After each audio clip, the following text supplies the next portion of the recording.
Okay mga kababayan, isang maganda at mapagpalang umaga ho sa atin lahat ngayong araw ho ng Huwebes. Ika-7 ho ng Disyembre taong kasalukuyan po mga kababayan, mga kanalays. Oras ay ganap na eksakto alas 9 na ho ng umaga dito sa Pilipinas. Pilipinas is Standard Time. Panibagong live, panibagong reaction, opinion, analyze naman po matutungayan nyo dito sa ating YouTube channel. Walang iba, ako po ang inyong lingkod host, Chris Ulo, nagbabalita. Okay mga kababayan, mga kanalays, pag-usapan pa rin ho natin ang mainit ho na pinag-uusapan dito sa isang teacher, isang babae na kung saan sumasali ho ng iba't ibang beauty contest ho dyan sa Batangas. Na hanggang ngayon, magmula ho nung Oktubre, hanggang ngayon ho, no, magpapasko na, December, 7, hanggang ngayon, hindi pa rin ho nakikita kung nasan ho si Catherine Camilon. Wala pa hong lead hanggang ngayon ho ang kapulisan kung nasaan talaga siya. Although nakita na ho yung sasakyan ng pulang CRB na di umano pinaglipatan niya, no? Pati ho yung mga blood stain dyan, buhok, no? Na-check na, napag-aralan na ho na match ho sa kanyang magulang, sa kanyang ina. Hanggang ngayon ho, yung mismong sasakyan niya ho, no? Hindi pa ho nakikita. Si Catherine Milon, hindi pa rin ho nakikita. Tanging yung CRB palang na pula di umano na pinaglipatan ng kanyang katawan, ang nakita pa lang ho ng Philippine National Police. Nako, grabe, dami hong naglalabas ang balita kung nasa saan ho itong si Catherine Camilon. Pati ho ang mga iba't ibang manghuhula ho rito sa Pilipinas, sa social media, ay nagsipasok na sa eksenang ito. Ito nga mga kababayan, hindi ho natin alam, hindi ko lang sure ho kung ang kapulisan ho ay naniniwala sila rito o nagiging lead sa mga ganitong hula-hula pagdating sa krimen. Pero may napapanood ho tayo dati sa ibang bansa na nakaresolba sila ng kaso dahil sa isang manghuhula. No, may nilapitan yung pamilya, nakahanap sila ng lead doon at nagtagumpay sila.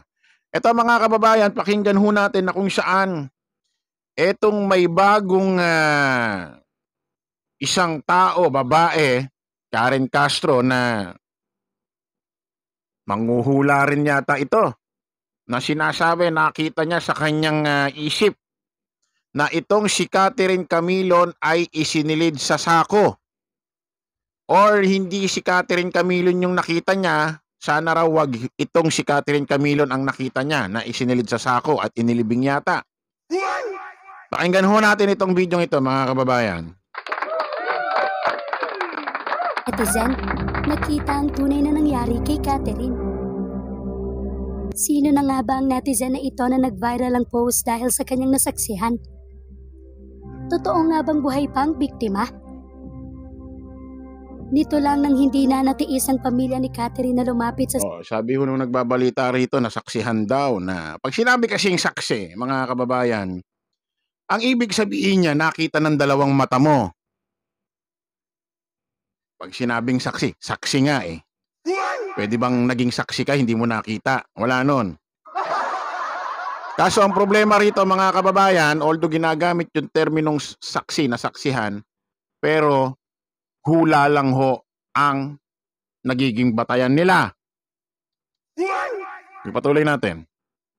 Psychic na si Jay Costura. Ito'y upang tulungan na sila sa paghahanap sa nawawalang dalaga. Ang hula ni Jay ay tila hindi nagustuhan ng pamilya ng beauty queen. Lumabas sa barahan nito na sinasaktan umano si Catherine at isinilid sa madilim na lugar. Lalo itong kinabahala ng mahal sa buhay ng biktima. Sa kabila nito, naniniwala silang makikita pa nilang buhay si Catherine. Ito ngayon ang kumakalat online matapos makita umano ng isang netizen ang nangyari kay Catherine. Nag-upload nga ang Facebook username na si Karen Castro, kaugnay sa nakita umano niyang si Catherine. Catherine Camilon, shoutout sa'yo. Sana nga di ikaw ang nakita ko na nakalagay sa sako. Pero kung ikaw man yun, makakamit mo ang hustisya na para sa'yo. Caption niya. Nanawagan din siya na kung sino umano ang mga kaibigan o kamag-anak ng dalaga ay pwede umano raw siyang tawagan at baka makatulong daw siya.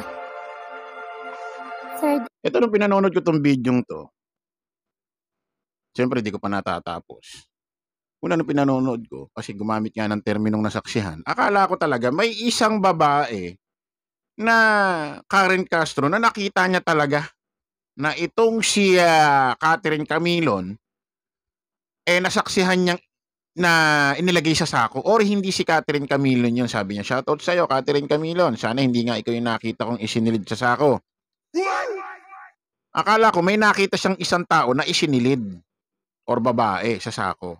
At sana raw hindi si Catherine Camilon. Yun naman pala, hula. Hula pala yung sinasabi niya na may nakita siya na sana raw hindi si Catherine Camilon yun. Tuloy natin. our first eye ability is real. Dagdag pa nito sa caption. Mayroon kasi ako nakitang isang babae. Nilagay siya sa sako. Tapos nilibing po siya doon sa parang palayan o bukid. Kaya if ever na hindi siya makita sa loob ng ilang buwan o taon, posible po na siya yung nakita ko na inilagay sa sako. Sabi pa nito sa video. Ito raw Karen Castro, may nakita raw siya sa isip niya na may isinakong babae. Sana raw hindi si Catherine Camilon yun. Akala ko naman sa personal. Yung pala sa isip niya lang. Ito hindi natin alam mga kababayan kasi ang dami hong sumasakay ngayon sa issue nitong si Catherine Camilon. No? Hindi natin masabi kung may mga katotohanan ho yan na mga hula-hula na ito katulad nito isinako daw na isang babae, sana raw hindi si Catherine Camilon. Tuloy natin. Ang nakikita niya raw na dahilan ay pinatay raw ang dalaga dahil sa pera. Sabi pa ng babae na isa raw siya sa mga may spiritual gift na magagamit sa mga krimen. Kami po na may mga spiritual gift ay magagamit po para masolve ang kaso. Dagdag pa nito. Nanawagan din siya sa mga taong gumagawa ng krimen na magbago na dahil magagamit na raw ang mga psychic na tulad niya pagdating sa krimen. Samantala, halos 2 buwan nang nawawala ang teacher, beauty. Ito mga kababayan, no? Hindi natin masabi kung sa bagay, kung talagang totoo ito na nakita niya sa kanyang isipan na may isang isinilid na isang babae sa sako at sana raw hindi si Catherine Camilon yun.